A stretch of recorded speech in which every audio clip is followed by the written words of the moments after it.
Welcome to Battle Remake. My name is Buzz Mead. This is our first TubeCast, where I'll be talking about some films that we weren't able to get to on our podcast, and today I'll be talking about Hellboy.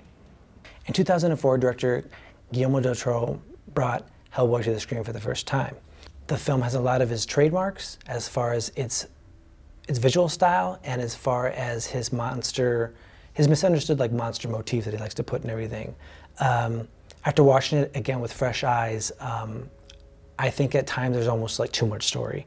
There's the Liz story, there's the new guy story, there's the Rasputin story, but what we don't get a lot of is the actual Hellboy story.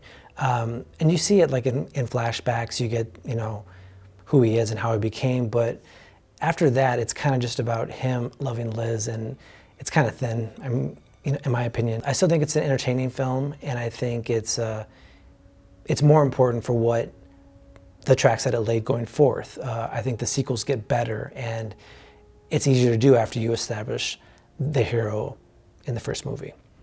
One high point of Hellboy, I believe, is the performance of Ron Perlman. He's a longtime monster actor.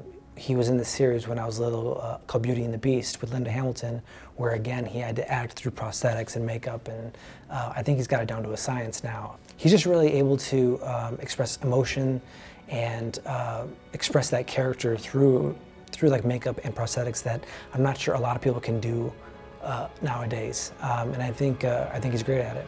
In 2019, Hellboy is brought to the screen again, this time by director Neil Marshall and actor David Harbour. After watching this version of Hellboy, I thought it felt like a very Hollywood take on Hellboy, and I mean that in a bad way. Whereas you had Guillermo del Toro bring style, and he kept the things like the gothic nature of Hellboy and the darkness. This is a very light front version, and you get completely CG set pieces. I'm talking specifically about the three giant scene, and that they don't have any weight to them. They're very empty as far as just the stakes and how characters move and how the camera moves, and it kind of takes away from the film, I think. You also have this weird Arthur Merlin angle, which I'm not sure is from the comics. It could be, I guess. It's not. When it came to fruition in the story, I was like, oh, that's what we're doing with this, okay, that's cool.